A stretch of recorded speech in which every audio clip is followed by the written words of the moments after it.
Alright guys, Mr. T here, Kraken. Thanks for joining me today as my dogs rudely interrupt the opening statement. And thank you, we will take questions later.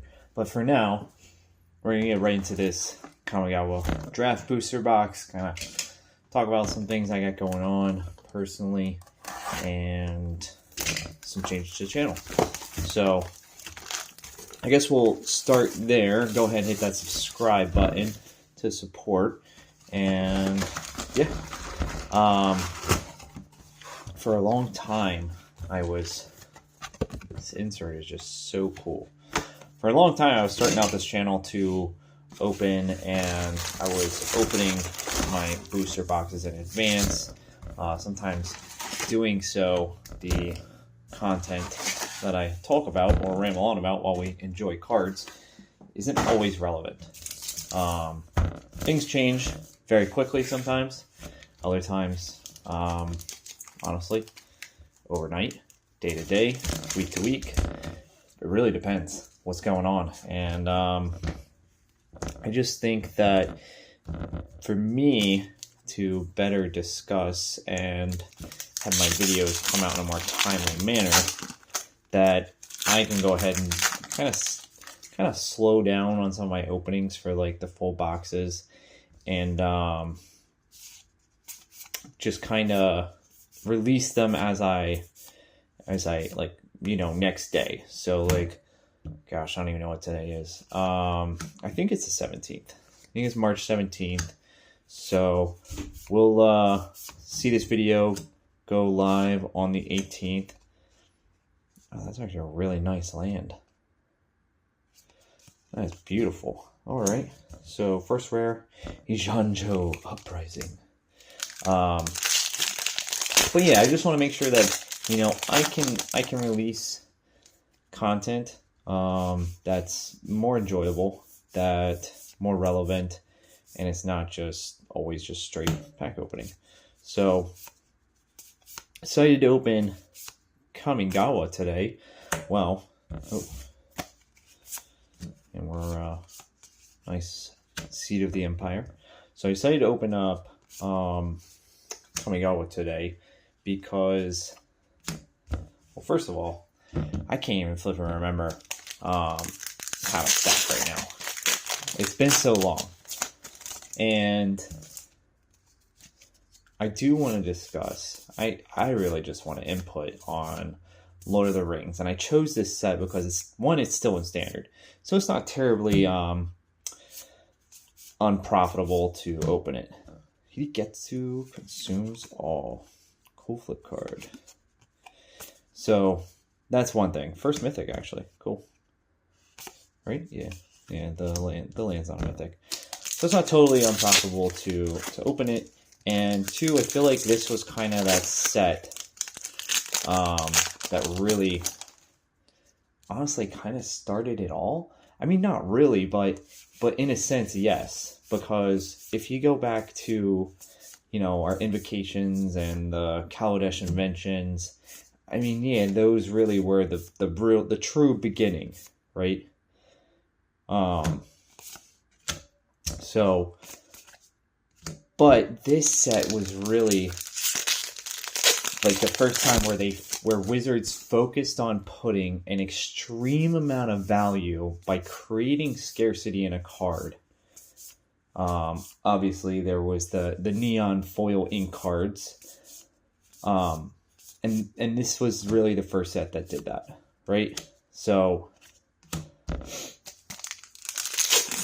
with Lord of the Rings coming out, it's really crazy. And I just got done opening and filming my Brothers War box of collector for my shorts. So those videos are all posted well in advance. I'm not really trying to talk about news or anything there. That's just my pure opening. I really just want to enjoy opening and putting that content out there. Second foil. Wow. Surprising. It's just like a foil almost every other pack. But as I'm opening it and I'm really noticing, obviously a lot of that set is so fresh. A lot of those staples just haven't had time to readjust. a lot of the artifacts, if that makes sense. Whereas, we'll eventually see that value go up. But otherwise, like right now, here in the moment, that set just has so little expected value except for your serialized cards. God, I couldn't even think of the word for a second. Ooh. I'm just offset. No, yeah, it is. Guess that would be your print dots right there. Wow. Really, I guess that the top to bottom. Okay. Anyways, so that's why I wanted to open this up, because this was really like, kind of a really good example of where this started, as far as, honing on that set. And then we can, now it's just an opportunity for me to really talk about, holy crap, we have the One Ring coming in the Lord of the Rings. We have, everybody's talking about how is Commander Legends at the end of the year, or Commander Masters, whatever it's called.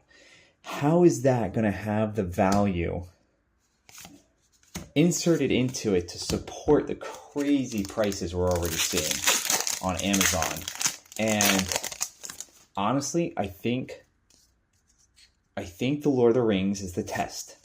Is the test before that set, because even between the Lord of the Rings and Commander Masters, there's a price difference. Like, I would have thought that the Lord of the Rings would be the big money set for the year, and no, Commander Masters looks like it's taking the cake. So what do they have to do in order to push that value, right? So is that one serialized card, that one of one, is it enough? Or are they just taking the opportunity to really just make some crazy money doing a one of one? So first time we're ever seeing something like that. This will go down in history for this set. This will pretty much, this will tell us a lot about the future. And it'll be interesting to see how we all react. Like what is the market going to do when that one of one gets pulled? Like, you're literally pulling a lottery ticket in doing that, because so I had to go look at it. The most expensive card in Magic, obviously, Black Lotus. $550,000. All right. I only got 2 mythics in the first half. Not very good mythics either. So our the number one card, first most expensive card in the world at this time, last time it was sold at auction, $550,000, $500,000. Wait, a card that has multiple copies, right? Multiple copies, not serialized, not one of one, probably one of 1,000. If you use the Rudy rule, it's at this point it's like one of 300. So pretty crazy to think about that. I don't know what you guys think. I really think this one of one card is going to be, if the market accepts it, if it accepts the rings, the soul rings, I think it'll be the most expensive Magic card of all time. It will beat the Lotus. So it'll be crazy to see this card get pulled. Hopefully someone gets it on camera. Who knows? Maybe I'll be lucky enough to get it on camera. But a one of one, easily $500,000. Honest to God, if it's not $500,000, I would be shocked. Especially with the intellectual property, the value of the Lord of the Rings, multi-billion-dollar IP. There's no way this card doesn't become a $500,000 to $1 million card. There's so many sport cards that are multi-million dollars. It's about time Magic joins them. Anyways, guys, that's my rant, and hope you enjoyed the cards. Yeah, pretty okay first third. So till next time, thanks for watching, and I hope you guys enjoy this type of content where I can open cards and ramble a little and talk a little bit more about things that are relevant to what's going on in our community. Yes, we're going to use the word community. Toxic, I know. This thing is still beautiful. That should be my cover. We'll hold it there for a second. All right. Thanks for watching, guys. Mr. T. Make sure to subscribe, like. Appreciate all of y'all.